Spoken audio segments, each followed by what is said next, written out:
concerns with this. Actually, I'm representing two people, or two separate parties. Lois Pease, who has two homes that Walgreens is in the process of purchasing, and also Lois is trying to purchase a home. And due to the delays, we are having a lot of problems with contracts.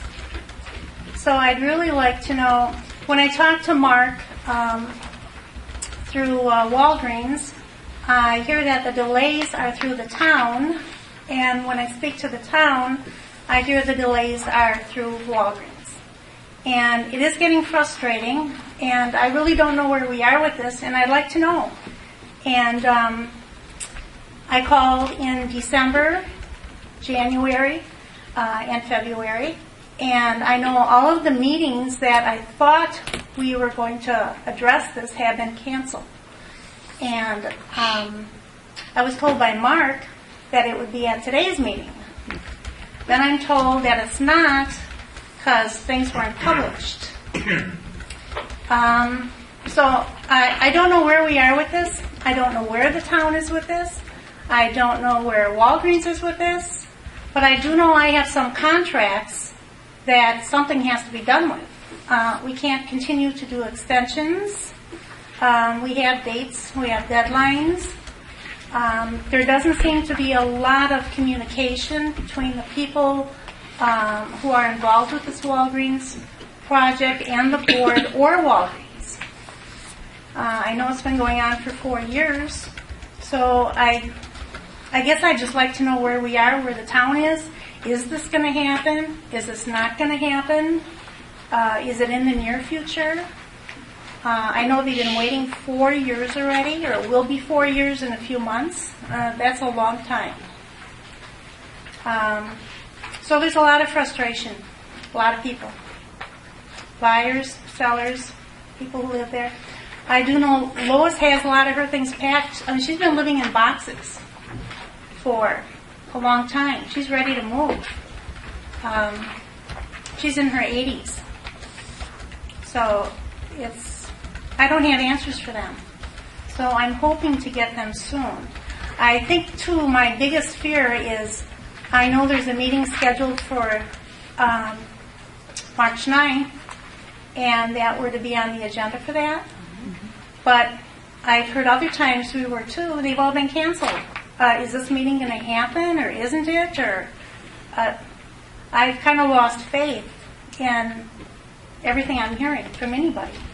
So I just wanted to voice my concerns and hope that soon we can move forward with this. We can't answer you. We have no ability to make, you can make comments to us.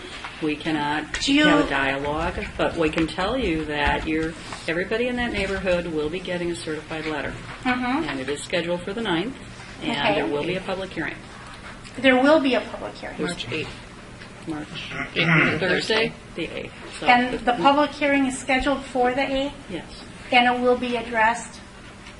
Is that strictly for the Walgreens project? There's 2 public hearings that night. You'll just Okay. follow. Again, we can't have a lively discussion on this, but No, I understand.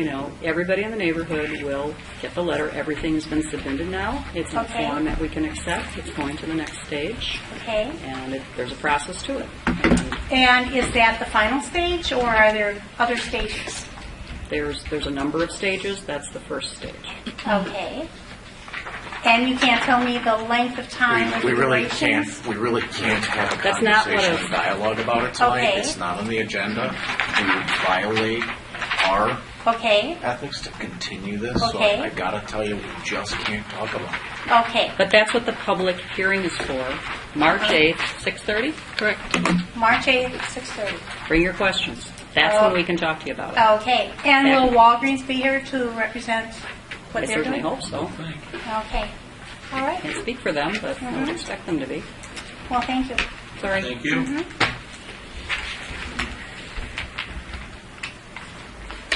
Any other citizen comments on any topic whatsoever? No limitations. No, nobody wants to ask about the newspaper accounts today? Okay. You can't say anything anyway.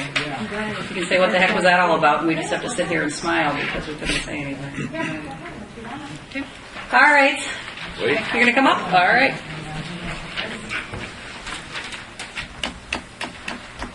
This will be short. Let's give your name and address. Name and address for the clerk, please. I'm Carol Schlut, and I live at South 44 West, 2344 Amy James Drive in the town of Waukesha. How do you spell your last name? Sorry. SCHLUT.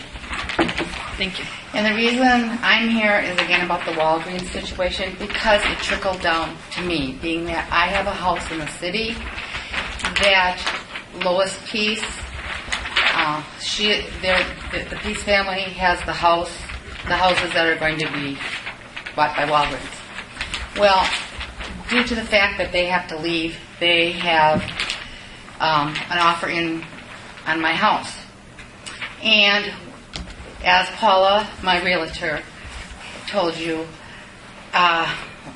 we're at loose ends. We're sitting here. In fact, I'm sitting here with all the expenses. I'm waiting. Why Lois has her box, and I feel so sorry for the Peace family because it's been hard on them. Why she has her box? The box is packed, ready to move, but we can't close until we do something about the Walgreens situation with the town of Waukesha. And being that I live in the town, I mean, I'd like to think that you'd be here to help me. And I did talk to Angie, and we had a wonderful conversation, and I think she is here to help me. But if we could get this thing settled so Lois Peace can move, and I can sell my house to her, and everyone can be, this whole thing can be settled. It's quite expensive keeping a house, and I know, and I'd love, for this to get settled so we can all move on. And thank you very much. Thank you. Any other comments for us this evening? Any other comments? Otherwise, if you think of something, you'll be able to come up again when we start our town board session. One more opportunity? Okay, we'll move on then. So next item on the agenda is the approval of minutes for December 8th, 2012, which was our last Plan Commission and joint meeting. So there was only one meeting that was then, there was no meeting because of the holiday in December. Well, there wouldn't have been anyway. Right, Jamie? And then, so the only meeting that was canceled was January's. Correct. So one meeting was canceled because of lack of In the stuff on the February. agenda. The beginning. Beginning February, right. Okay, so approval of the minutes, review of the minutes, any changes? Otherwise, we'll entertain a motion to approve. I make a motion to approve. Is there a second? A second. Any discussion? All those in favor signify by saying aye. Aye. Thank you, Mike. Opposed? All right. So first item on the agenda is discussion with Town Board and Plan Commission, possible action by the Plan Commission, site plan of operation for Hanson's Landscape, Inc., property owners Jufrey, LLC, at West 226, South 1700, State Highway 164. This would be a recommendation to the Town Board. There wasn't going to be anybody here for Hanson's because they were out of town, and we agreed because we had knew that information ahead of time, and they did not have anybody to substitute, that we at least bring it here, see if the Plan Commission wanted to take this up this evening. They're part of the Enterprise JD Bywriter property on the corner of 164 and 59. So they have a landscaping business there. They just have a small unit. Do you want to just go through some of the details of that for us, Tom? Sure. So they have been in the last 2 years renting a 3,200 square foot detached garage behind Russ Barrow there. They were operating basically Monday through Friday from 7 a.m. to 5, typical work hours. The equipment pickup is between 7 and 7:30 and return between 4 and 5. It is landscaping and snow plowing, so obviously they're depending on the weather. Number of employees is not listed. Skilled folk on both devices for the garage. Based on that, there should be at least one parking stall there. So this is storage. Exterior lease area for the tenant is marked on the site plan. Outside storage is being requested with 4 flatbed trailers and 1 dump truck. I didn't get the size of the dump truck or a picture for it, so I did not answer that question if you're asking. The exterior dumpster is shown by the fence. There is pictures of the building in your packet. You have a good idea what it looks like. Everything else is pretty straightforward. Is there any questions on that, or? This was originally part of the Don Jacobs property, and do you know what they used it for when it was part of the Don Jacobs? No. It was just storage. They stored all the body parts and stuff in there. When they Okay. had body work to do, it was just storage for them. Okay, questions? Mr. Fisher? I just have one, or actually two comments. This is actually for somebody who's been pretty nice presentation. I'm not sure who's responsible for that, or the information. The only, I guess, comment that I would make, and if we act on this, maybe, Tom, you can convey this to the applicant or whatever, but I look at the photographs here that were provided, and that second photograph is the north elevation. I see that container that are called scrap metal only. Looks like it's on the north side of the building. I don't see on their site plan they indicate dumpster locations for them and for Darrow, and I don't see anything on the north side of the building. I guess just a comment from you about that or whatever. Is that appropriate? I want to make sure we're not proving that. That's not what's on the plan. That is not theirs. That is Russ Darrow's scrap metal container, and it is within the fenced-in area that's actually screened as part of Russ Darrow's operation. So that was approved as part of their site plan of operations. You're just Right. showing the Any north dumpsters elevation of the building. Any dumpsters they needed are supposed to be inside that closed area because it's screened. And you're saying they are. We just can't see the screening in this picture? Correct. I guess let me back up for a minute. I mean, they provided this drawing here, and they show dumpsters and recycling for Russ Darrow. I mean, those are shown on the south side of the building, and there's photographs on that there. I don't see anything on the north side of the building. And are you telling me that there is there more fencing north of the north side of this building? That's what you're telling me? Yes, that's where the auto body collision area is. Right. And that entire area going out to 59 is screened with fencing and landscaping. And enclosed there with a gate. You're looking at the smaller plan, 8.5 by 11. Yeah. They're not showing that dumpster there.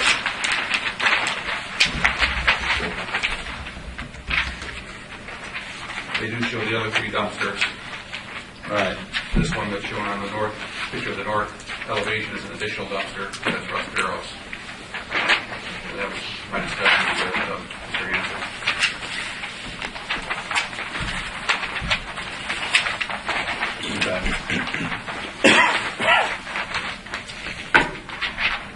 So am I clear now that the dumpsters that we see on the south elevation are inside or outside of the screened area?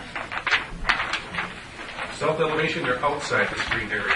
And that's not typical of us. 18, we see you. Yeah. There's still, the front building extends beyond where the storage building is. So the visibility of it is extremely limited from 164-59. So it's like being screened. Yes, it's still screened. You have to be in the parking lot to be able to get back there and actually see it. So you feel it meets the code? Yes. Okay. So when you're talking about inside and outside of the screened area, that by definition is from the north side of this building to the north. Correct. Okay.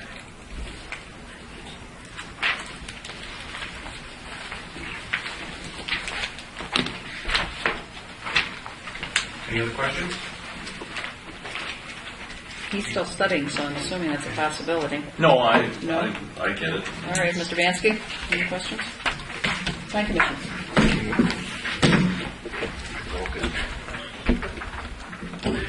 Can we add another condition to that? What's the condition? If we approve it, I would make a condition that you cannot store any type of bulk fertilizer or pesticides in the building. Well, I asked our planner about that, and he said the requirement for your review. Building and fire inspector shall inspect. So you have the ability then to control that, don't you? If you want to have a specific call out for no fertilizers? Right, that way he knows it right up front that we're not going to allow it. Well, aren't you concerned about gasoline and things for his equipment too? According to what he's saying, the only fuel he's going to have is what he keeps in the vehicles, and that's legitimate. Okay. Yeah, make a motion, or if there's other questions, you can add it to a motion that was brought up.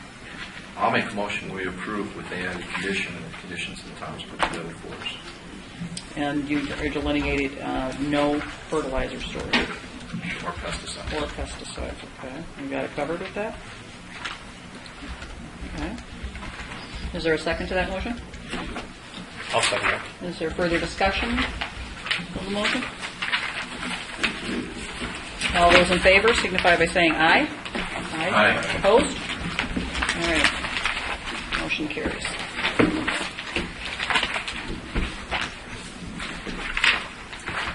We'll move to the second item on the agenda for discussion tonight, which is Enterprise Rent-A-Car. The owner of the property again is Jufrey LLC, and anticipating that Frank Jufrey was here, but we have an associate that is not Frank. And your name again? Angela Bearden. P-E-A-R-D-O-N. Say it one more time. P-E-A-R-D-O-N.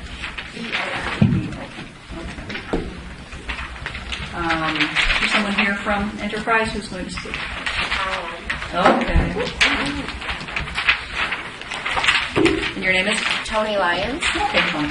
We're going to have you up on the hot seat there, and we're going to go through some of the conditions and stuff.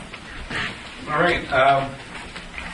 They're renting, or leasing the entire southern building, one that Alton Wright had previously rented for the year and a half before this. 9,100 square feet, working in operation Monday through Friday from 7:30 to 6. There are 10 to 15 employees listed for the office area. Open was provided. Based on it, there should be 7 parking stalls provided, one for 300 square feet of office area. There's 2,040 square feet of office area. See the 7 stalls. There are 12 customer stalls showing on the site plan in front of the building, 9 for employees. Parking to the north side of the building, and there's 184 stalls around the building for vehicle storage. Number 6, outdoor storage is being requested for the outdoor vehicles. Storage is not being requested for inoperable or dismantled vehicles. Is that correct? That's correct. The lease map shows the entire aisle area that connects the Lincoln Avenue and Russ Darrow lease with a small and should be open for traffic. But you know that the lease area, your lease has a different path or different aisle than the plan that was submitted here recently. Right, that's why we submitted that signed plan by the three parties, just because if there was any confusion, we wanted to clarify that everybody agreed that that was the aisle that was going to remain open. Okay. Number 7, there was a letter from Peterson Auto Body and Tool Equipment Specialists regarding loading and unloading on Lincoln Avenue.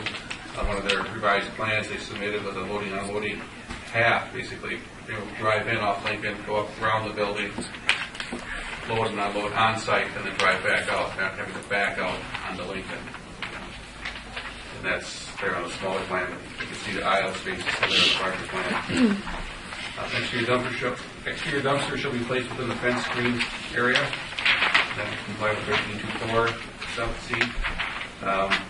Any signs looking in the near future? Any signage? We're still kind of working that out, so what we'll do is we'll definitely submit for a permit and approval before we proceed with any of that, obviously. Okay. Knox boxes on the building and any additional outdoor lighting or landscaping at this time. Any questions? Fire Chief?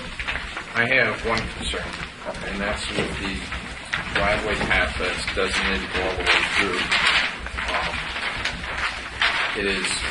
It's physically impossible for our equipment to pass through the first drive to make the right-hand turn to get to the front lane. Physically impossible, not enough room.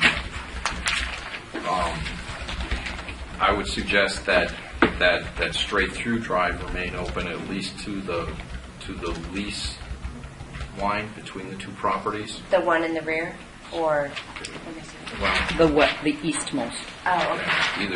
either this stays open all the way through at least till here, or this stays open Well, it would be an additional, because this, I know that there is a request for them, for, their customers and different things, to have this area open. So if you're looking for an additional path, that would be an additional area And we that have would be open. no problem doing that. I mean, most of the vehicles that we will have on the lot are going to be in parking stalls. So that area is designated as a drive lane, so we have no problem keeping that open. Yeah, this needs to be open. Ultimately, this and this should be open. Yeah. But there's no way we can do this. Okay. That's no problem. That is something we can And designate. does Rustero want this open as well? They're not going to have any issue with that, because we'll have to have them agree to that as well, because it'll have to go through their area, obviously. I don't think they will, because they also, this is kind of where all the loading, I don't know if this is the west interest here, This but is the east. this is the east. So the furthest east is where all the trucks are planning to come in at. Okay. So blocking this area kind of hinders them and us, because their trucks come in this way. Okay. I've noticed. You think maybe, John, maybe somebody pulled this up or something down here, we don't know what this is. Oh, I'm sorry. No, I'm not talking, but I'm asking. You're having a wonderful Well, conversation. there's only an east and a west, so it's on the other side, right? The east Basically, side. what I was saying is, Let me hold. okay. Show people. I should have blown this up and made a nice big We don't board. know what this and this is. Seeing what we're going to put Are you going to be able to see? I can look upside down or through this with my dark So this glasses. drive here, this is the drive that they use to bring in most of their vehicles in the back. This is the drive we also are going to be using to bring in our trucks. Our transport trucks are going to come in here, so they don't have to back up, unload here, and then exit here. So leaving this aisle open is something we're already doing, because this is where their trucks go this way.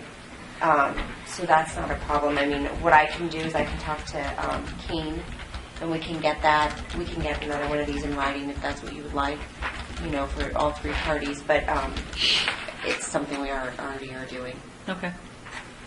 Thank you very No much. problem. And then the front one, you're going to keep this middle part open here? Yeah. Yes. This section right here, yes. The other request that I would make is that the vehicles need to be in the marked lines. Currently, they are not, especially on the Darrow part right now, they are not in the marked spaces, and some of those corners are way too tight to maneuver through with anything bigger than a Volkswagen Beetle. So those need to be in parking stalls so that those drive lanes stay open. What's our enforcement of that? I mean, if there's designated parking spots, they're supposed to be parking in them. But in that case, there's outside storage is not required for employee or customer parking. It's their storage area.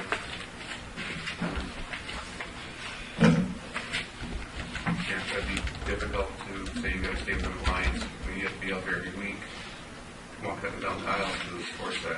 Well, it's a safety issue. I mean, we got to get people in and out of there if there's a problem. So, the drive lanes need to be open, and emergency vehicles need to come in. So, I would think we have some provisions in that regard to provide Enforce clear. the fire lane width. Yeah. I think I'd rather keep these open than enforce the fire lane width, because that's going to be 24 feet instead of the aisle that they have there.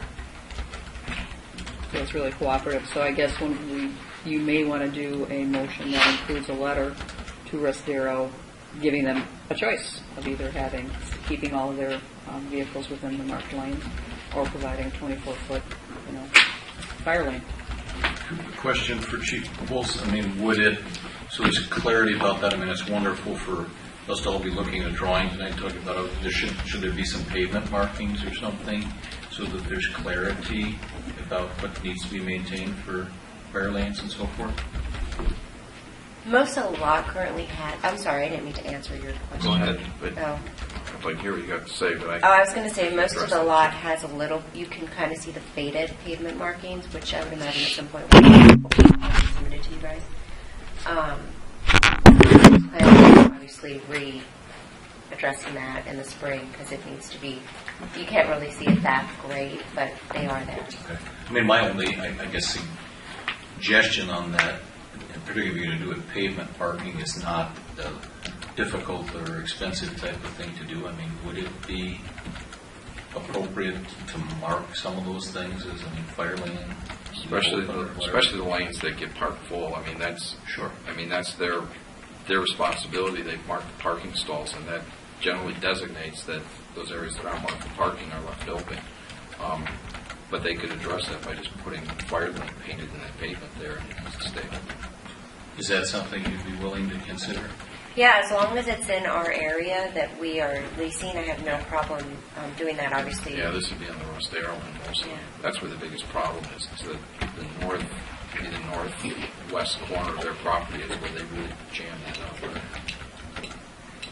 How does Mallory property feel? Oh, I was just going to say, I would be happy to talk to them Okay. and provide something in writing to them and to the board with your suggestions. So it's the northwest corner, like them to keep within the lines that are designated? Yeah. Well, they all the whole should parking be. area should be. Okay. Yeah. Should park within the lines. Okay, what other questions do we have? Any other questions? Otherwise, is there a motion that someone would like to bring forward? With the conditions presented, I would motion to approve. Can we delineate those a little bit clearer so there's no question as to what the additional provisions are? Right. I'm asking you to do it. That's part of the Oh. motion. Yeah, but she said that's my motion. Okay, It's a condition for a letter to Rostero. Now, what we're going to do is keep that front drive open, the straight-in drive, so the rear drive open. Well, let's do it on east and west. So we are going to require them, as they designated, to keep the westmost drive fully open from Lincoln Avenue through both properties, exiting on State Highway 59, and additionally, the eastmost driveway off of Lincoln will remain open and clear throughout the property as well. Throughout both properties, we need to get approval from Rostero for that. And we also need to ask Rostero to agree to park vehicles only in the marked spaces. Is that correct? Correct. You got all that? I just want to. Sure. How can we add those conditions to their plan of operation? They cannot tell Rostero what to do. No, they can't, but we can make a provisional approval based on receipt of those items. If they are not able to achieve that, then they need to come back and we need to figure it out. Mainly because it's a safety issue and these two properties share pavement. And there's just a line in the sand. Okay, so just to clarify, if I submit another large plan with the new highlighted areas and each party signs, then we should be fine to move forward. Not quite, because we still need a letter from Rostero indicating that they will be parking only in their marked pavement areas. Is that correct? For the additional conditions? I don't think that'll be a problem. And if it is, then we'll just have to revisit it and figure it out. Then we'll need some additional area for safety vehicles. So, I'll make Mr. just one passing comment with that big drawing that we held up there to put all of this into perspective. This is the drawing that was prepared by R.A. Smith National, and I quite believe this is the same drawing that we were using with regard to Rostero's use of the property to the north. And the issue that we have struggled so much with is the identification with some specificity of the line, the northern line of your leased area versus the southern line of Darrow's. And I know we've got some new faces here tonight we haven't seen before. Welcome and thank you. This has been a troublesome issue for us to get to this point and to get clarity. And I see all of the signatures on the bottom of this drawing. I think this is probably valuable and worth a lot of money, so we're happy to have that. I know it's been a long slog, but thank you for helping get to where we think we need to get to for some period of time for the best benefit of everybody. So thank you. No, I actually don't think we did. for further discussion, we need a second before we can. Is there a second? Thank you. All right, further discussion. A question that I have for the attorney. We have had significant issues with the loading and unloading. They bring in large car carriers. Right. And at least historically they have, because you didn't have this property, have spent a lot of time on Lincoln and on Highway 59 maneuvering, and it's created some issues. And in fact, we've going to address with our sheriff's deputies here tonight, that we want to have some additional enforcement. If they're blocking Lincoln, they're going to need to be ticketed because it's a dangerous situation. But how do we enforce? I pose this question to our planner. We have a provision in here that they must do their loading and offloading on site, on their own property. But let's say they have someone who's not. What's our enforcement provision that we would utilize in order to have them comply? Well, basically, what you would need to do is inform the Sheriff's Department of the existence of this arrangement, and then ask them to investigate and issue, if appropriate, a citation for obstructing traffic, because Highway 59 is a very busy highway, and depending on the observations, a citation will be issued if the evidence is there, and we will prosecute it in municipal court. The problem is these are your drivers, but they're independent drivers, correct? Right, Or they're independent they're not our drivers. They are transport drivers that are bringing in vehicles that we purchased. And many times they do this at night. The damage is evident the next day, and the people across the street are just, they're tired of their yards being damaged by these drivers. And so, personally, I'd like to hold Enterprise responsible in some way, because they are in contact with them and they can say, hey, we're not going to use your company anymore unless you do what you're supposed to do, which is to load and unload on our property. But the question is, do we have the provision to do that, and how would we go about doing that? Would Enterprise be willing to make a deposit for the repair of any damage that is done in situations where there is no issuance of a citation? I mean, I can't say that we would at this time.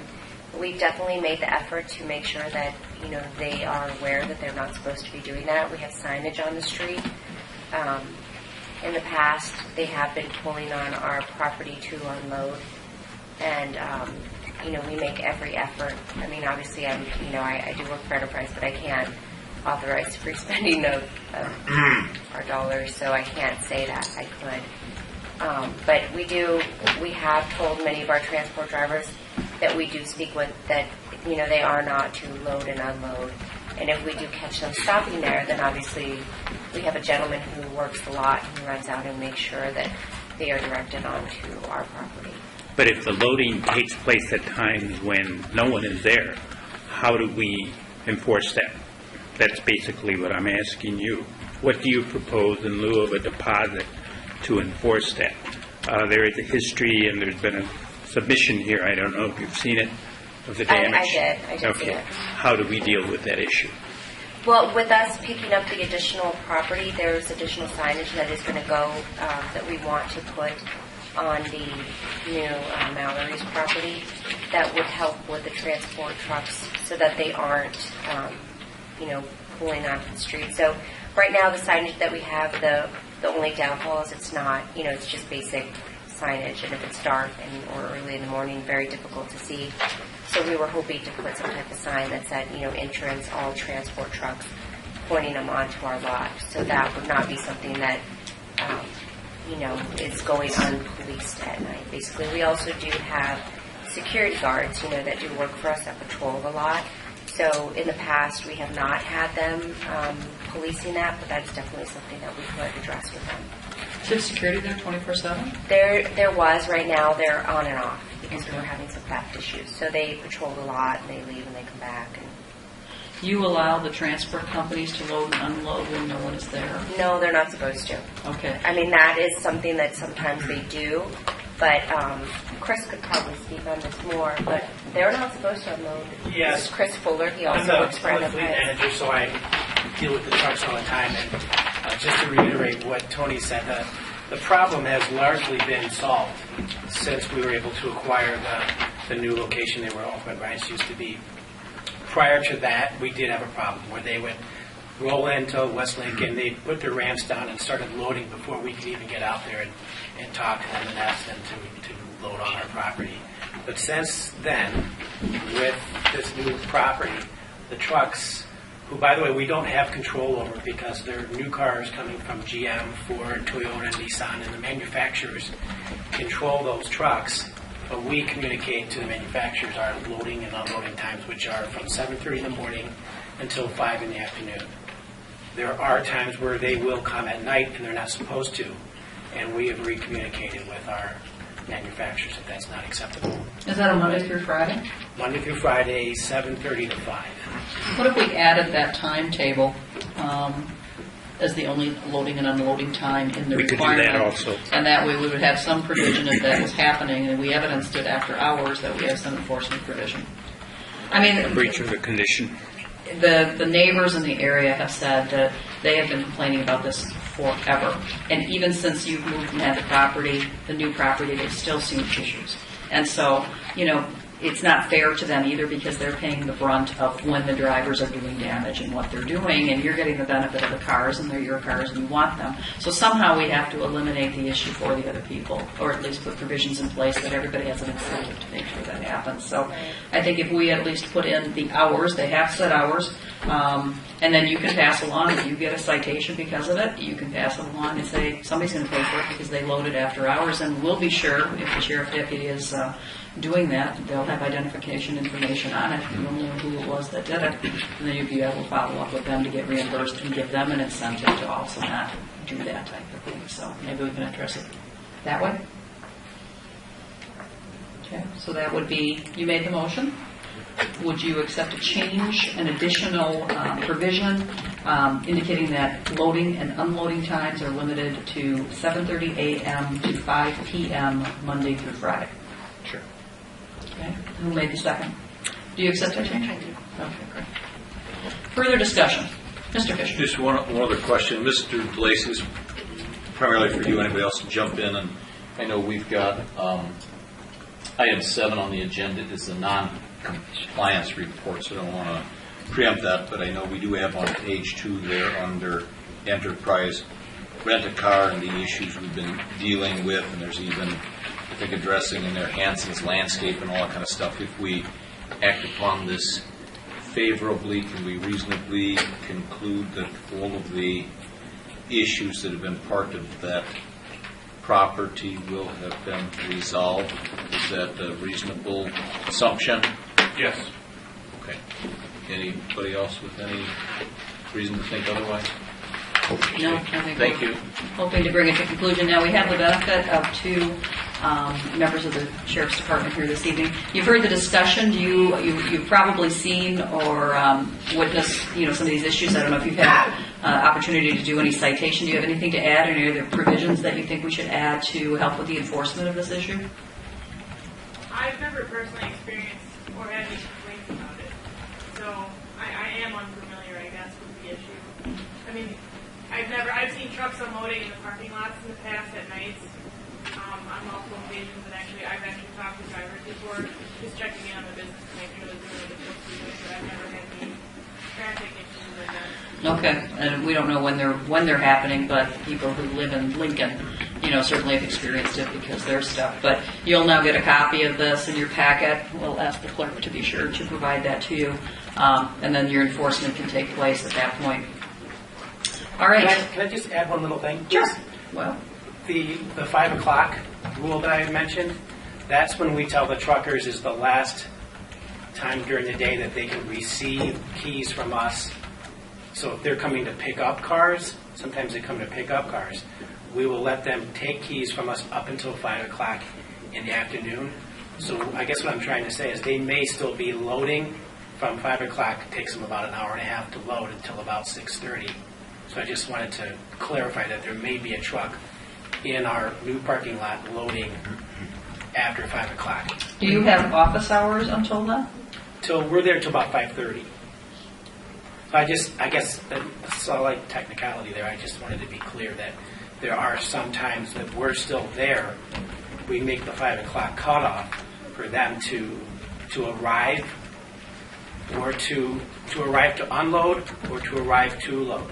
So if a truck arrives at 5 o'clock, he'll check in with us. We'll make sure he knows where to unload. Okay. And then he will unload, and sometimes it takes him about an hour to unload. So, But they'll have made contact with you. Yes. You'll have ensured that they're on your property and they understand which way to go. Right. I mean, we prefer that everything happen while you're there. And so maybe you can adjust so you eliminate the issues for everybody. How do folks, would you consider making that change, recognizing what happens? Is that a friendly change to 6:30 Thank from you. 5 o'clock? Any objections to the motion maker? Any objections from the second? Any further discussion from anybody on the plan commission or board? Then, all those in favor signify by saying aye.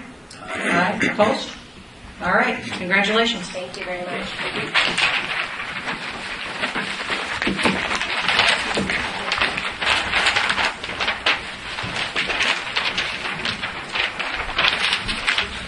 I cannot hold the maps quite like Erin does, so defer to her.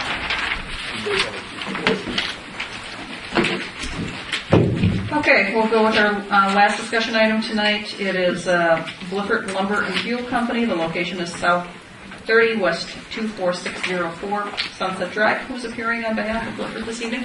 Kurt Berger. Well, come on up. You know the routine already, right? Sure. Able to How walk? do you spell your last name? D-E-R-G-R. Oh, this is some on his paperwork, yeah. All right. Yeah. Liquid lumber tool won't fly site is proposing to install a 18-foot by 160-foot long three-sided storage building to the northern part of their property, to the furthest northern building.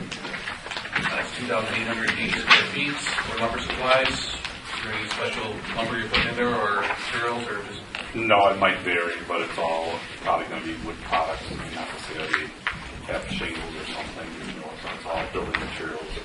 That would be the only thing we're going in there. Okay. The shed will be located approximately 30 feet behind the northernmost building. It will be constructed with metal rip siding and color to be closely match the existing building. I believe you get pictures in your packet, drawings of the existing buildings. You get pictures? Get an idea what they're looking at. Number 3 is landscaping plan was submitted with 2 options. Option 1 shows 84 Colorado blue spruce along the north side of the proposed storage shed and meets the requirements of the town ordinance. Option 2 shows 6 more Colorado blue spruce along the west lot line with a front retail building. However, our current full plan 8 points is required for 8 plans which need 10 points. However, overall, we made a request not to plant any landscaping for this building. With that, I'll let you discuss that. Sure. I mean, obviously, we've got a lot of buildings that are there now, and they have no landscaping. It's not like they're exposed to the public part of the street, or one side's the railroad tracks, behind us is the M1 building, and just the way lumberyard operation is, you're unloading semis, forklifts with 20 or 48 foot long product, and so landscaping is the thing they have all in the yard. But if we have to make a trade-off, we could put landscaping between us and Geiger Awards, but I would say that we wouldn't want to come too far forward because obviously it would be a retail thing of blocking marketing that Geiger would have or that we would have. And the last 2 comments there is no additional outside storage being requested and no additional outdoor lighting.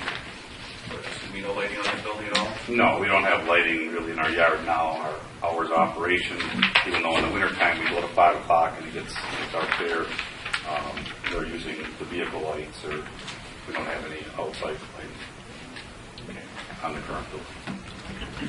All right.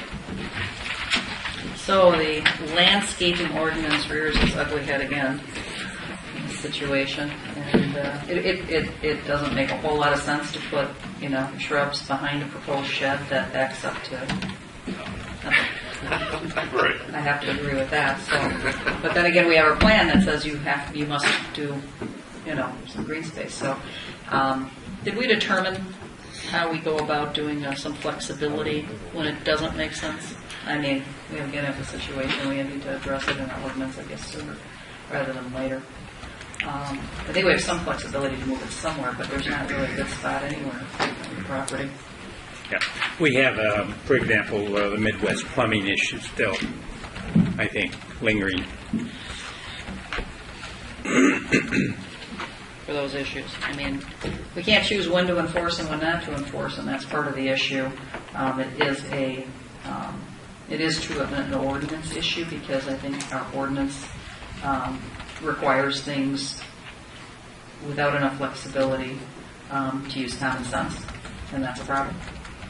So our attorney will say don't do anything that will set precedents, because then it'll be hard to enforce in the future. Is that right? Indeed. Indeed. I got an indeed. So, I mean, can we engage the west plantings in a low enough fashion that it does not hurt Geiger and still comply with the ordinance? Well, I think as long as we would only put them parallel to their building, you know what I mean, not coming any farther forward than the setback of their building to the street, you know, and Is that what you've shown here? Yes, that's why I only put 6 of them in there, because it's not that long of a space, you know. Does that give us the points we need for the ordinance? You would need 8 of that type of plant of that species. More hollow loose spruce. Right, and I know they had a lot of options as far as what we planted there, and I just picked something. I mean, we don't really care what you want us to put there. So if there's something smaller and we can put 8, fine, you know. Yeah, I sent them the whole section of the code, so you can choose from that grouping of plants that I know, but that's scores hard. 10 points. Do you have any suggestions? Because you have the forestry background. What would you suggest, Fire Chief Forestry Expert? My recommendation is not to put anything there, because they're not going to survive. They're going to push snow up on Yeah, I them guess because that was the interesting thing too, as I thought, is that what do you do with stuff that doesn't survive? Who, you know, then enforces the ordinance and says, hey, it died, you come back and kill it. If We you have put the them, landscape police that if you put them back by the shed, they're planted in a gravel parking lot and paved parking lot, that doesn't make any sense at all. I mean, that's pretty much all gravel back there. And everything. Right. It's not, it's, you know. Yeah, we have no topsoil, that's all. Right. If you put them in that west section, that's where they plow their snow and stuff in the wintertime. They have to have some place to put their snow, and that little strip is about the only place they have Yeah, left that's to where put we do snow. take, you know, half of the snow from the whole front parking lot. Well, but if we're going to, and I think we're going to be forced to do this, you know, take this ordinance as a separate update versus wait for the entire code. Because how many times have we dealt with each new commercial, you know, endeavor we have issues and we don't agree with what the requirements are for common sense and aesthetics. Right. So if we were to find plantings that could be planted on that west lot line for this season and endeavor to update that ordinance when they die next year when the snow goes on them, then there would be no violation of the ordinance at that point either, because the ordinance would then have been updated. Would that be true, Mr. DeLacy?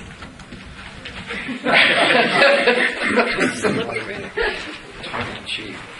You plan some for the ordinance and pick something that will hopefully survive. I mean, you do have other options besides the evergreen. You can go with the taller. You can't do tall trees or medium. Right, yeah, on the list of the items. Grab up something where you've got Right. taller off the ground. You can not get damaged by the salt or the snow storage. Right. Good work. Or something small if you don't want it to survive, so that you Yeah, just no, I get mean, it where they long were, enough. where they are, there's a good chance that they could survive, you know, because most of the green space is ours and Geiger's has only a little bit, so, you know, we'll push more to his side. Yes, attorney. I'm not familiar with the layout here, but what would be the contemplated height of these plantings at this point? 3 feet? 4 feet? I don't know what I picked. I picked a tree just because we're in the lumber You're business. talking probably 3 to 5 feet in height. Okay. Would something like that survive within a planter that could be relocated with a forklift when the area is needed for snow? I presume you have forklifts on the property. Yeah, the only thing about the planter is now you got to water them all the time. Well, that's true for any kind of vegetation or landscaping. Yeah, but you're thinking of being back where the building is. You mean back there or up front? What is Well, it?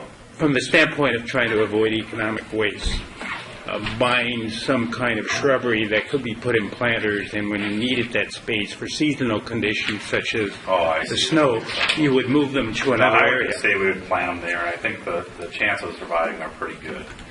It just depends on the winter you have and how much we push against them. And obviously, you're going to try to keep it away. You take a look at that list and see what's on Yeah, the list. I would go to the nursery and have them decide to go there. Okay. Are I got we? a question. Okay. Can we wait to take action on it? We codify everything and then make them do it that if we end up passing that, or we hold off until they end up in that? It's going to take them a while to put the building up. You know, Not really. How long clean does it up. take to put that Well, then building? it's got to clean up I the would area, assume that we'd have it up you in know, a couple months' time. prep the land. You got to prep that area. Well, he's willing to do it. He really would be on our non-compliance list then, like from the get-go, and I'm not sure that. Yeah, no, not That would really be a good investment. idea. If you're willing to switch it to the front and do it there Yeah. as being It's a compliant, good I would go call. for this. Is there any reason we can't do that for him? Move it to the side, this, Move to the side. yeah. As long as he meets Set the precedent points. by doing it with 5 diamonds, if it comes around concession stand, you moved it out. Set precedent. Well, and that made sense. I mean, that would never survive the way it was required by the plan, so. What's the interest of the Plan Commission and board on this? I'll make a motion that we approve with the option number 2 for his plantings. It goes to the list and pick something that's appropriate. I'll second. Is there a second? Okay, good. Discussion. Is there any discussion? Any clarification needed on the motion? All those in favor signify by saying aye. Aye. Opposed? All right, thank you, everybody. Rex. Okay, we go to the non-compliance report for January.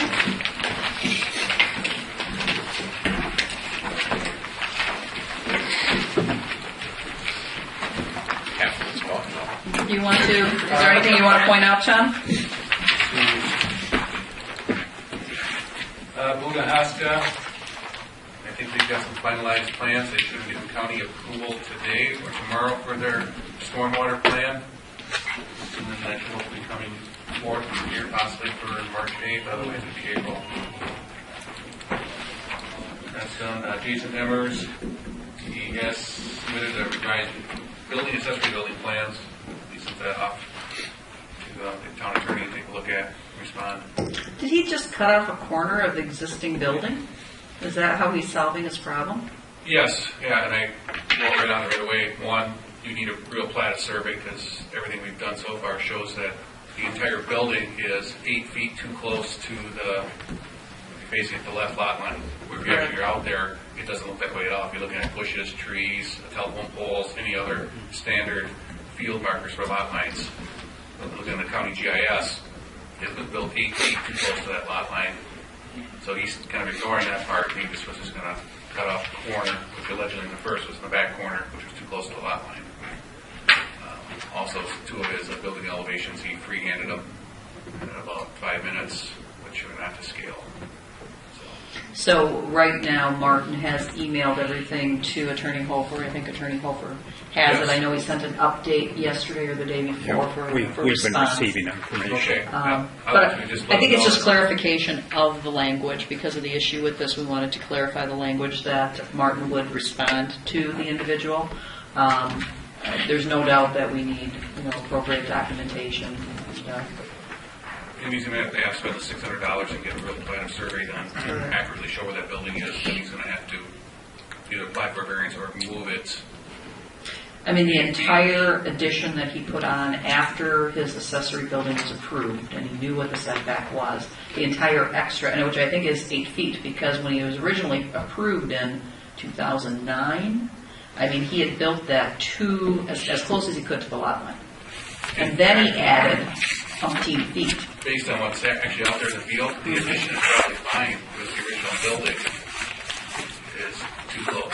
So it was approved, that's impossible, because it was approved by... He showed it on the survey, basically on paper, was one thing, but what he did in the field was something else. I don't know, I was out there. I mean, the slot in the back, I mean, that's going to the south. I mean, that to me looks like it's on the, but the survey will definitely Yeah, that's why clear I that asked up. for a plan of survey, because the county GIS is typically at most 6 inches, maybe 12 inches off. So let's get that information back to Martin so he can submit the...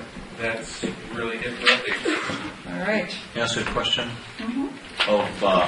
On the last page of your non-compliance report says inspection report. That's for the house addition, is it? Correct. And I guess the question that I have, got seeing building and electrical inspection logs there. The word fail is obvious. The PART, is that partial or what? Correct. Partial. Okay, then I guess a question that I have got, you have then done 2 rough electrical inspections, well actually 3 with the failed one, so you've done 3 rough electrical inspections and 2 rough framing inspections. Am I reading that correctly? That's correct. And I guess the question I've got is this, the owner is basically requesting these inspections because the permit is in the owner's name, or are these contractors, or what? The owner, the owner is also the contractor. And I guess my ultimate question is, the owner then simply requesting partial inspections of this? I mean, is this kind of a piecemeal type of thing, or what? Since he had already built it without permits and did a poor job of it, basically lining up bearing walls, to make the process move forwards, I authorized Martin to make a couple extra trips out there, point out these details with him, because he had some bearing walls that did not line up from the second floor addition, did not line up with the first floor. He was cantilevering over, and he was off too far. Also, his window size was too small, and he already had the roof on, the same framed in. He didn't meet the emergency exit requirement of 20 by 24 inch window, and he's trying to figure out how he could go around and make this solution and install some the natural light issue. So he had multiple code violations, so we were trying to work with him so he could figure out his design options to make the corrections. Let me see if I've got that right. I mean, would it be more common with a house addition or something, more common to do a rough framing inspection and electrical inspection of that type of thing, but in this point in time, we're going above and beyond the call of duty to make extra inspections to try to get him through this process? Is that a fair summary? Yes. Okay. Thank you. You're welcome. Great. One last note, Yes. you had asked, we received a request today for a final inspection for the concession stand for 5 diamonds for Okay. Monday or Tuesday. And it's my understanding, I received a call from Mr. Kelnick that he was informed that would not be given occupancy until his conditional use was finalized and documented. Okay, no occupancy of any kind. They'll still have a final inspection. Yes. So, and he understands that, and he's on the agenda for March 8th. That's it. All right. We'll entertain a motion. Motion to adjourn. Is there a second? Good thing you're here, Tina. All those in favor signify by saying aye.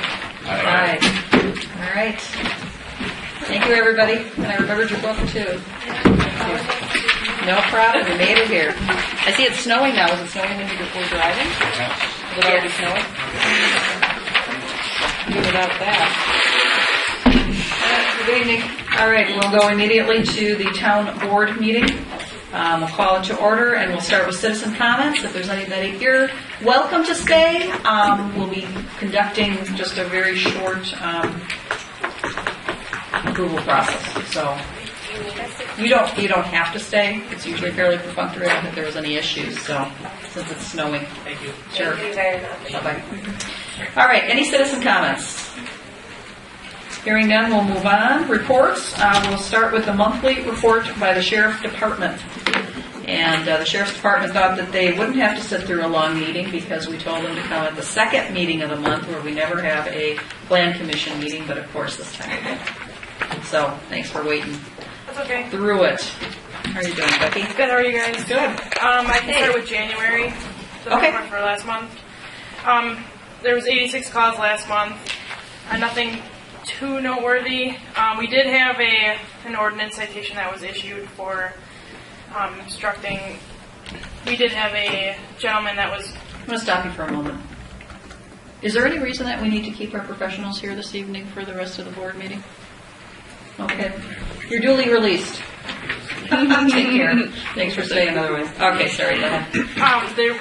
There was an individual that was stopped for what we believe was either a burglary or theft of copper wiring on Rockwood Way. Okay. That is the thefts of metals and scrap and coppers definitely increased throughout the county, not just in the town the last year and a half. We weren't able to find a complainant for the metal, but we did cite him for obstructing. So, and then there were 31 traffic citations issued, 6 PDOs in January. What's a PDO? Property damage only accident. Okay. 3 personal injury accidents. We did have 1 OWI, operating while intoxicated, and there were 20 other traffic offenses. Those would be reckless driving complaints or vehicles that probably associated with snow, probably higher than normal.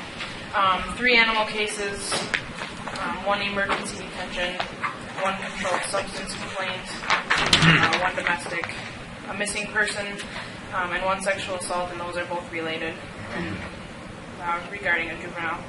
There was a couple juvenile complaints. The theft was at a home or at a business? 1 theft. Theft complaint, I believe that was related to the copper wiring issue. Now, you've been sitting at the Ball Diamond on 59 as a location for traffic offenses, speeding and such? I don't technically sit there. I do sit sometimes in the median on 59 bypass there, and there's also a spot on the other side of the bypass that I sit at sometimes. I don't know if any other deputies that work for town might be doing that. I know the city of Waukesha is sitting there, which is not in their jurisdiction, is it? Well, it's kind of the Ball Diamond's definitely not, but actually there's this chunk of land, town that is in the bypass right there is kind of split. There's a city on each side of us, so the bypass is not completely town. North of the bypass is town, so I think we're across from the from the Ball. Where the Ball Diamond's east property line is, back to Big Bend Road, that's all in the town. So the city, they kind of share that with us, or some. I not really say where the exact boundaries are. Yeah. There's just a ton of speeding and a ton of. Are there opportunities within the town to sit for people running red lights? It depends. I mean, if there's a particular complaint of a certain light that might be a problem, or which ones do you have jurisdiction? That you can sit for us. Highway I. At Lonsdale. At Lonsdale, where the church is. Okay. We can sit near 164 and 59 because that's the city's intersection. Okay. But the town, the roads all around there. Well, even if you sat at Lonsdale and 164, that's what I find most dangerous is people running red lights and at that speed because if you don't look both ways. You get nailed by somebody who... We've had 2 accidents right out by Fox River in, the last 2 months for sure, because I've seen you guys out there both times. Yeah. Ambulance, and it's a big... Which? Right on Fox River Church? Yeah, right at Fox River Church. That's right, the intersection we're talking about. And we had the daytime hours. Yeah. One was early in the morning. Boy, the school bus situation. The school bus. Yeah, that was But I think that's an excellent location. We should be... yes, there's, it's a health and safety issue for people who are running, and I think that's a help, and that's going to be people other than the town of Waukesha. It's going to be whoever's there should know that they shouldn't be running those lights either way, and I'm sure the pastor would not mind if we utilize their parking lot to do. Can you talk to Pastor Conn? There wouldn't really be a prime location to watch anyways. No, why not? Well, if you see a violation, can't get out fast enough. Yeah, that's going to be an issue. So I see. But there's plenty of shoulder space and median space that we can sit at and use, and that would be much better for us. You better slow down, Jamie. We can get you one of those little pizza delivery things. I couldn't believe how many deputies were out on 164 today. I was coming up from Big Bend area, I must have seen 3 deputies, all on 164 in varying areas, and it was like, I could only travel maybe 100 yards, and it seemed like there was another deputy. It's like, what have they heard? I'm just trying to get home. So I don't know, there must have been some special We do enforcement. have, for 2012, some of our traffic grants have Okay. initiated, a lot of times those are location sensitive. Okay. And they'll say main corridors, I-43 up through 164, the state will kind of set mandates where they'd like them. Uh-huh. And some of that started, so I don't know for certain, but that could very well, especially if you saw so many squads in It such was a short amazing. area, might be a traffic saturation control going on. Okay, that was interesting. All right. So we have adjusted having the deputy at our secondary meeting of the month so that we would have more time to have more of an interaction and dialogue about issues and such related to the town. Is that an issue that you'd like to bring up? Well, I'm wondering, given the discussion that was had about the enterprise semi-trucks It's on and the LinkedIn. lack of direct, perhaps maybe if that's something that can be shared with them, and you're welcome to take my copy. I really Talks couldn't about tell where the damage was, whether it was on Is on private Public- property. So Private Peter's property. auto body was the complaint? It's everybody along there, because depending upon when the trailer comes in, if you read through that, you'll get a pretty good idea. We should just keep an eye on that during the day and, in the evening. Because at least in talking to the people that are there, they feel as though it's been a dangerous situation for years and years and years, and we're just lucky that nobody's gotten hurt because they back into 164 on occasion and block 164. Is this mostly occurring during day shift hours? Is that... It should be between 7:30 and 6:30. So sometimes they're there at night though, and that's where the complaints have come in because they said that it happens during the evening. So that's where we were trying to regulate them more. But if you could do it during your shift, and then perhaps have who's ever in the area third shift keep an eye on it. And did someone witness the damage so they know that the damage in the culvert is from the trucks? It's routine. So there are some assumptions being made, Okay. but that's why we want you to see them, and now you have the ability to cite them because they're supposed to be, doing loading and unloading only on the enterprise property, which is now where Ultimate Rides was. That's where Enterprise is now. And so, Is that an extension of their... yes, they have Okay. both properties now. Do you have that ordinance? Is that going to be a new ordinance then? It won't be a new ordinance, but it's a requirement of their plan of operation. And Jamie can get you, once everything is approved, a copy of that, right, with the maps. So there is not an ordinance? Or there will be? How would you like to address that? It's a condition of their operating plan. I don't... But, So what ordinance would you put it under, I guess, or what citation? well, you would be enforcing obstructing traffic in any public area where they're backing out. You would be enforcing damage to public property, possibly, depending on the nature of the damage. For example, if they drop a portion of a ramp and destroy some curbing, that could be some kind of damage to public property. Are you specifically referring to 59 or Lincoln? Because if let's say they're parked on Lincoln Avenue on the side, and they can park...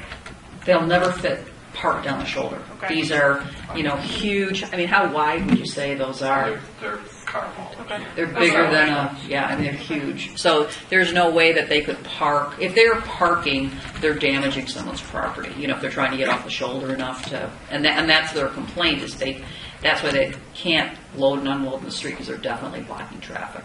On Lincoln? On Lincoln. Okay. On Lincoln. And sometimes on 59, and that's, but it's not as often. I mean, we've definitely made it known to them that they need to stop that. But they have independent people, so until they start getting a citation and having it heard, then they'll get the message and they won't do it anymore. So that's a biggie for us. Do we What need else? to mark that area for that to be enforced? I mean, how's a driver who's coming from Iowa with a truckload of Chevys dropping off going to know? Because they unload on Blue Mountain. No, there's the Volvo instructions. No, and that's what the woman said tonight. There's instructions given by Enterprise as to how the carriers are supposed to operate, and they have designations. So they're willing to enforce, and they feel that they can enforce, but they know enough that they can't block the road. I mean, you can't block the road anywhere. They unload on Blue Mountain every time by the Jaguar Volvo dealer. I mean, every time. Then the town of Brookfield should be over there enforcing. Well, that's kind of a slum area. Jaguar. I had to. You have to, I'd have to be also able to articulate that the traffic is actually being obstructed. Right. So If somebody is parked on a street and they're blocking the travel lanes of the street, are they not obstructing traffic? yes, but you also Sometimes, not always necessarily. it's not that they That's can, how the ordinance is written on whether you can park on that street or not. And that's why, But you have to be off the street when you're parking. I mean, if you're parking on someone's street, you can't be blocking the travel lanes of the street any day, can you? sometimes streets aren't marked for that. So you could technically, like if people park, let's say on Glendale, there is parking allowed there, but there's not necessarily a way that they could get completely off the roadway. So they're gonna technically part of their car would be in, let's say, the road, but they're not necessarily obstructing traffic. So you make a judgment call. If I feel, yeah, if it. Well, then make a judgment call, but they're not supposed to be loading and unloading. But maybe to Joe's point, I mean, I think the only thing to expect that the enterprise people are going to tell the haulers what they should or shouldn't do. I'm not exactly sure how that's going to work as a practical matter. I mean, if this issue are concerned, wouldn't it be prudent to put some signage up there? I mean, wouldn't I think that we can do help both. you Yeah. then, if you want to issue a citation? I mean, I would think that you'd be much better prepared to do that if there was some signage posted. Do we have just the ability to say no parking on Lincoln? You have to post signage I know. for that. Yes, I you do. understand that, but can we make a decision tonight Yes. on our own to say no parking on Lincoln? Yes, if it's a street of your own jurisdiction, you can, and then you have to post it. Perhaps maybe I should back up. Part of what I was attempting to do was to follow up in sharing with you information that I learned in part tonight. It's obvious that you are not authorized or empowered to issue citations unless there's a basis for believing that there's a violation. But we're not at that point yet. I think the first thing that you may want to do is to observe the area, become familiar with what's going on. And then depending, and maybe even follow up with some of the people that have communicated with the town. You now have their reports to see if there is some way that if this kind of activity continues, that a violation can be documented. It may well be that you may conclude that the demarcation out there is so irregular that we need to take some formal action to adopt an ordinance, which is part of the ordinance prohibits parking during certain hours perhaps, or throughout the day, depending on what the issue is, and accompanied by some appropriate signage so that there is fair play here in the enforcement of the matter. So the answer is we can't just put a sign up. We need to write an ordinance related to Yes. that. But that isn't, because it's not a zoning ordinance, that's just done by us. Yes. All right. And you might want to be specific, Right. like no loading, stopping, And we might want to pick a few more streets, so we'll have to take that up. But Yeah. but in either case, you can still use your discretion, if they are blocking, because these are huge. I mean, if you parked a fire truck over there, I mean, that would be obstructing the street, wouldn't it? Absolutely. Yeah, and those are about the same size or bigger. I've seen them in there at night, often in the parking lot. So that was at when Ultimate Rides was open. I see. Well, you shouldn't be seeing any more because they're supposed to be doing it, be there by 5 o'clock, which means that somebody there is telling them to park in. So they have till 6:30, is that correct? 6:30 to leave, yeah. Any other streets or issues? Just Yes. one quick question. Back to the discussion about the intersection on Lonsdale there, 59, 164. I'm assuming the signals and all that kind of stuff, that's state jurisdiction, right? Because it's a state highway, I would assume. Is there, I guess, a question that I don't know the answer to it, but in this, talking about the enforcement part of it, but just from a traffic safety thing, is anything on it? Is there a way that a request could be made to the state to program the signalization there, that basically you'd have a overlapping red for 3 or 4 or 5 seconds, or would that be helpful at all or not, or whatever? I mean, are they simultaneously, that one goes to red, the other one goes to green simultaneously? They don't. They don't now. The only ones that do, and where you run into problems, is the arrows. The arrows will do a simultaneous. But most of the lights are already set, given on the speed approach in both directions. The red and green transformation is timed, either usually like 1 second or 3 seconds, depending on the speeds of traffic approaching that intersection. So almost all, if you take notice, will, and from my practices sitting out, I've noticed, and I've timed to see how long that is. And I have noticed that intersection on X and 59. We're getting accidents there for a while. It doesn't seem like it's been terrible, but then I don't know that it has been lately. Not recently. And given usually in a marked squad, that enforcement usually corrects the problem while we're there. So catching violators, the violations drop significantly when you have the presence of a squad. That's just the nature of it. Like I said, it's always potential. We could have Becky driving an unmarked squad. People are usually wise to that. You're going to catch the cross traffic.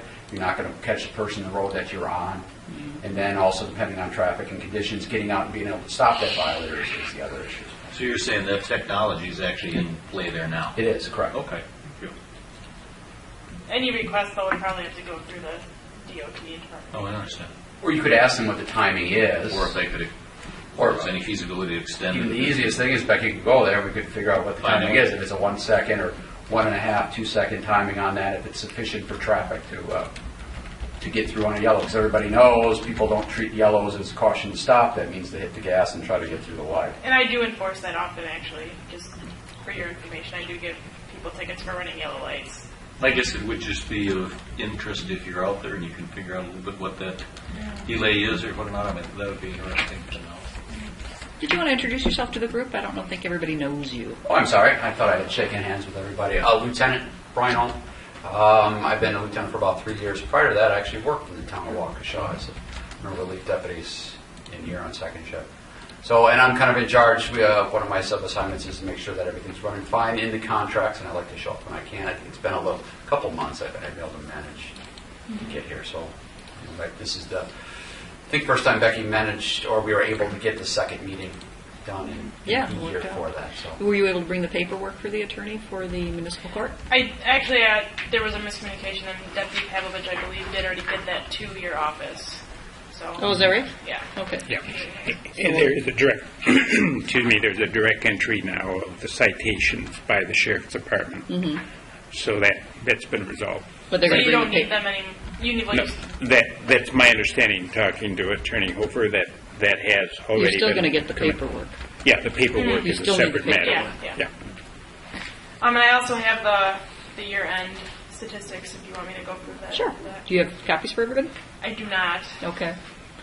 If you want to wait, we can. I can. Yeah, we'll probably do it next month then. Okay. Why don't you give copies to the clerk, and then we'll make copies, and everybody can have a chance to review them. It would be on the same from 2011. It was. Okay.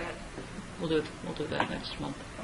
What about areas of concern, for accidents that you've seen, Chief, or is there any areas that you'd like for concentration of enforcement?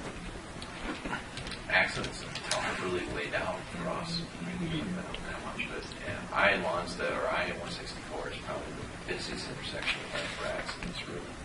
Well, and I can. And Broadway, the city's making most of the stuff at Broadway. Okay. Accidents did go down from 2010 to 2011. So.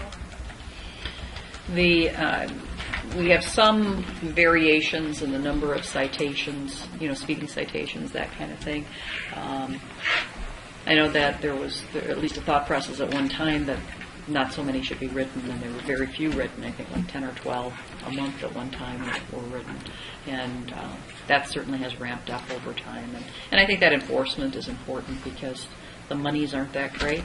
It's not like we're getting rich on that, but at least we're providing People want enforcement. They want people to slow down. They want that safety factor. So I guess I would encourage you to do whatever's necessary to keep the roads safe. And I think that's an important component of what you do. Just like being in an area, and sitting, the enforcement of that already saves lives because people are slowing down. I've almost been nailed a couple of times on 164 and 59, and you have to wait both ways. People just blow through those intersections and they gun it because it turns yellow and you're going 60, 65 and you get hit, you're done. So far they haven't gotten me, but look out for the rest of them. So nothing else? Nothing else. Okay. No other areas of concern. Do you have anything in your neighborhood? No, nothing. Okay. I guess we'll come up with something next month, maybe.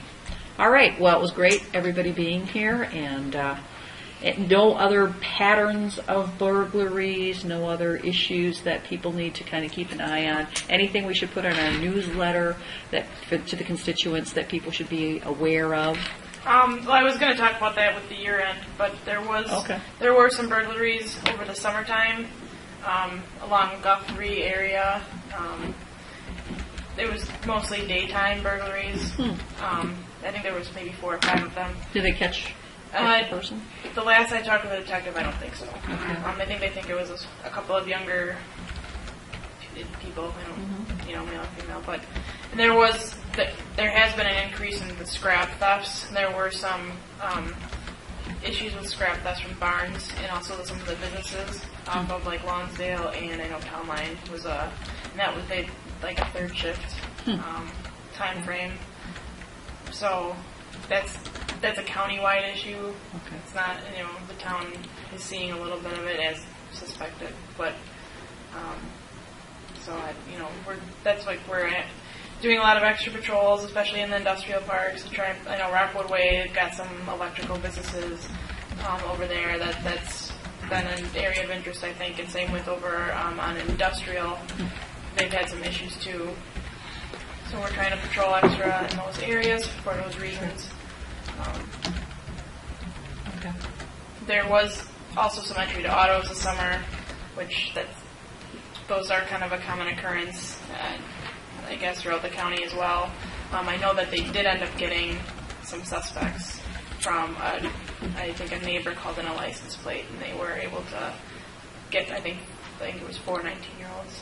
What about a marketing piece from the Sheriff's Department about, how to be like a good neighborhood watch person? What to look for, what's suspicious, when do you decide to call it in versus not? Do you have anything that we could include? Absolutely. Because we're going to do a newsletter in the next, I'd say, 4 to 6 weeks, if all goes well. A lot of the crimes are crimes of opportunity. Mm-hmm. So a lot of the entry to autos we see, even the burglaries, they're not always, breaking in. They're going around, seeing if they can open the door if it's unlocked. That's their opportunity to get in. Most entry to autos I've ever taken are always just vehicles that were unlocked. So that's a, big deterrent. People locking their stuff. Sure. That definitely helps. And as far as, I guess, reporting, getting license plates, stuff that's like huge. Well, if you guys want to put together a blurb of some point, as a marketing piece for, Well, yeah, we'll definitely entertain that idea, talking with yourself or Jamie, and see how the website's set up, see if you want to block a little section and just have we could do something on the website. Yeah, we could do reminders on basic law enforcement concerns. And spring is often also a time when that stuff starts to increase. The weather's getting nicer. Yeah. A lot of times that entry to autos aren't as common in the winter time because of the cold temperatures. Same with thefts and burglaries. A lot of that stuff starts in spring and goes through the fall. Well, it's probably a timely thing. We'll, if you put something together that you'd like on the website, then we'll figure out how to put it in the newsletter, because we do it both ways. So, all right. Anything else that you'd like to share with us? We covered most of it. No? Great. Well, really appreciate you coming. I don't think there will be a planned commission or joint meeting next month. Okay. So it should be faster. Okay. So, well, thanks for sitting through the initial one. No problem. All right. Good seeing you. Thank you. All right. Next item on the agenda.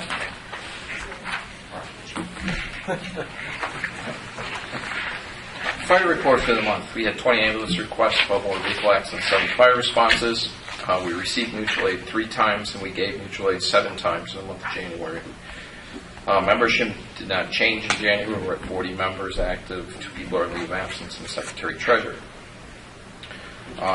Deployment plans for the new CAD system for the county have been worked out fairly well. I have one more meeting with them to finalize our deployment plans and get them entered in the computer. As soon as we get our link with our router and stuff hooked up, they're going to do some testing with us. Go live date for the new CAD system is going to be the 16th of April. Materials are being prepared for the town board and the fire commission on a schedule for the replacement of our full-time position.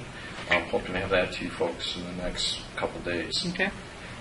And then March 24th, Stuart Buchholz, the assistant chief, is being recognized by the State of Wisconsin Firefighters Association's Firefighter of the Year. He'll be receiving an award from them on the 24th at a banquet down at the Grand Geneva Resort in Lake Geneva on the 24th. So congratulations to him. Is he like the only firefighter of the year, or how do Yeah. those? Yeah, So they have one per year? Correct. In what kind of a area? I mean, The whole state of Wisconsin. the whole state of Wisconsin. Every fire department, the whole state of Wisconsin. So how, I mean, I don't know his credentials that well. I mean, is It's I had some of that, just kind of a brief outline. It's they recognize the dedication to the fire service, to the community, the performance in the fire service, and the accomplishments they've made over the years. Those are the kind of things that they look at in the person that they select. That's wonderful. Did we nominate him or something, or how did Yeah, it the come department to be? nominated him. Well, that's pretty neat. Our congratulations on that. Okay, questions for the fire chief?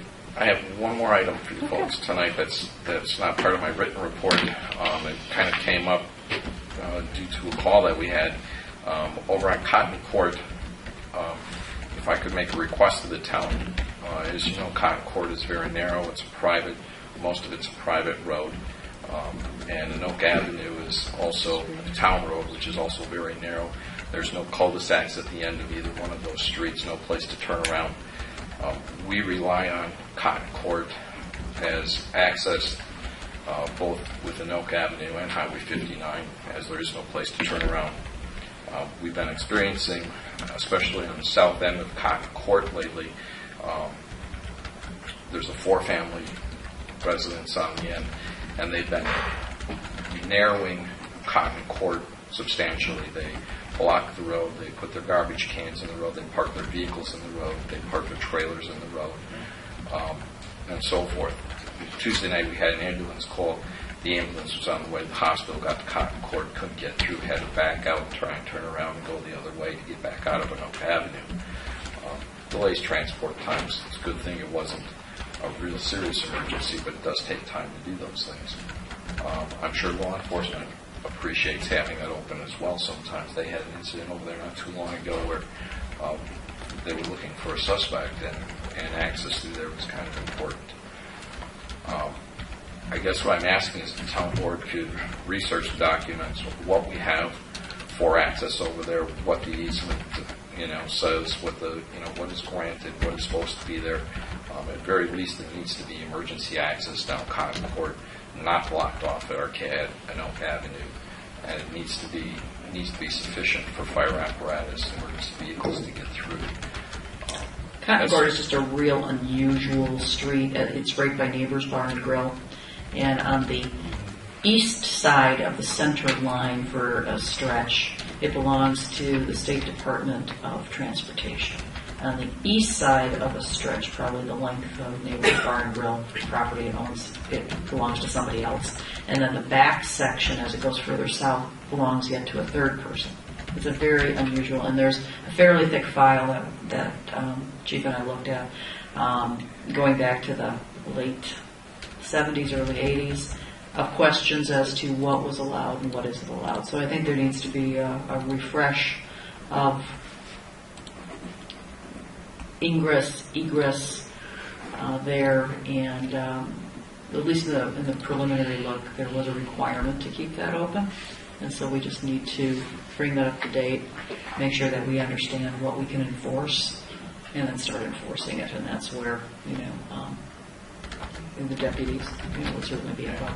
And even part of being a private road with access on a private road, the brush on the west side of that road needs to get trimmed back to it, starting to encroach up into the roadway so that branches and tree limbs and stuff hang over the roadway. And I don't think we have easement. I mean, it's not as though, we'll have to look at that and see what our ability is to. Through our private driveways, we got the ability to make that trim. Yeah, but I don't know if that's technically a private driveway, so, that's what we have to research. So we'll give that file to the dealer more firm. We'll do a history review there. Good. Anything else? Yeah, that's all I have tonight. No other questions for the chief? All right, chief, thank you. All right. So let's go through to the approval. Thank you, Becky. Let's go to the approval of the minutes, January 31st, 2012, special town board closed session. Are we able to do these together? Yep. Okay. Someone like to make a motion for the two January 31st, February 7th special town board closed sessions? Sure. I'll make the motion that we approve. Joe, is there a second? I'll second. Mr. Fisher, any discussion? All those in favor signify by saying aye. Aye. Thank you, Mike. Out of nowhere. I know. All right, Plan Commission items, discussion of possible action on the following. Hanson's Landscape, Inc. I believe it was as presented with an addition of no pesticides and no fertilizers. Is that correct? It was a recommendation to the town board. What's the pleasure of the town board? I'll move that we accept the recommendation of the Plan Commission. Is there a second? I'll second it. Any discussion? All those in favor signify by saying aye. Aye. And Enterprise Rent-A-Car, there was also a recommendation from the Plan Commission with the addition of a letter being required. Do you have sufficient information on the additional motion to read it, or do we need to rely on? Okay. The basis of it was that we were to include the east drive-through lane between both properties. A letter was to come from the J.D. Bywriter to confirm that. So it was a provisional approval based on receiving that information, that acquiescence from J.D. Bywriter, along with their acknowledgement that they're only going to park in their designated driving spaces. And that was the recommendation from the Planning Commission. So what happened? Well, never mind. So we got to have a motion or something. Right. So if somebody'd like to make a motion on the recommendation of the Planning Commission. I'll move that we accept the recommendation of the Plan Commission. Is there a second? Second. Okay, discussion. Mr. Vansky. So Russ Darrow decides they're going to park their cars willy-nilly. We're going to go tell Enterprise that they're not in compliance with their plan of operation? No, the only thing we're asking them to do right now is to get a letter from J.D. Bywriter that says they will do it. They will keep the drive lane open for the fire chiefs because it touches both properties, and they can't make the turn. The chief's concern with them parking in their spots is because he cannot make the turn even in that secondary lane if they are parking outside of their spots. Once they make the acknowledgement that they're willing to do that, then Enterprise is off the hook. If they say no, then we have to haul everybody back in and say, okay, how do we work it out? Well, isn't our enforcement, they have to keep a 24-foot fire lane, so we don't have to haul everybody back in? We just say, here's the ordinance, you got to keep a 24-foot fire lane. I suggest you do it. But we didn't do that as part of our original, and so you can't just make, they can agree to comply, but otherwise that issue should have come up under their original approval. So now and the good news is, I don't think it's going to be any problem at all for the J.D. Bywriter people. They work very well with Enterprise. In fact, they're really symbiotic. So it's a good time to get these issues taken care of. So if there is ever a change of tenancy there, we have all the issues already documented. Otherwise, if I thought we were creating concern, I'd be more concerned about it. I don't think we will. It's an unusual situation. I'm sure it'll get cleared up and they'll get it. And I just don't like the practice of having, we did it once with them. We held the one party's operation plan hostage till they got the other party. But they to comply. suggested that to us. I understand, I just don't like it because it's a bad practice. Well, in this case, it got to the end game. Otherwise, I'm not sure we ever would have gotten there. So, with their suggestion, it worked, and I guess it worked well. Further discussion. All right. All those in favor signify by saying aye. Aye. Opposed? Thank you. And the last is site plan of operation for Blifford Lumber and Fuel Company. It was a recommendation from the Plan Commission accepting version 2 of the landscape plan. I'll make a motion we approve and accept their recommendation. Is there a second? I'll say. Okay. Any discussion? All those in favor signify by saying aye. Aye. Opposed? Thank you. All right, so now we need a motion for authorization of the payment of the bills. And Jamie, you just want to go through why we have 2 this month? Yeah, This time? 2, the normal accounts payable for the first 2 weeks for the normal submittal. There was a manual check for the February settlement. I have to have them out by February 15th, so it wasn't going to make it out on time. I believe it's That was a February 15th. request from them that was late coming to you. No, And the February settlement, and then I also had to add in the payment in lieu of taxes. That one was also late.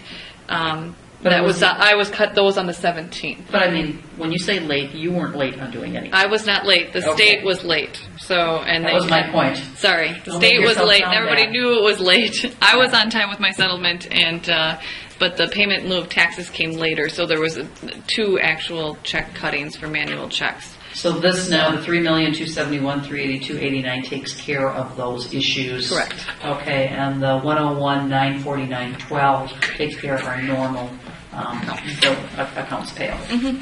So we can take that as one motion or 2. It's the pleasure of the board. I'm good for doing it as one motion, and I'll say that I authorize the payment of the bills both in the amount of $3,271,382.89 and for $101,949.12. Is there a second? Second. You got to He's waiting for laughter. Yeah, you guys got to like do the. If I silence, it's your turn. That's right. I'll give you 3 seconds. All right. All those in favor signify by saying aye. Aye. Aye. Opposed? All right, and we need a motion for adjournment. I'll make the motion that we go home and adjourn. Is there a second? Second. There you go. All those in favor Did we get you, Mike? signify by saying aye. Aye. All right. Thank you, everybody. Good evening. We don't even have to ask the Department of Transportation to coordinate that Yes, thank you, Audie. delay in the process. Strong-willed one.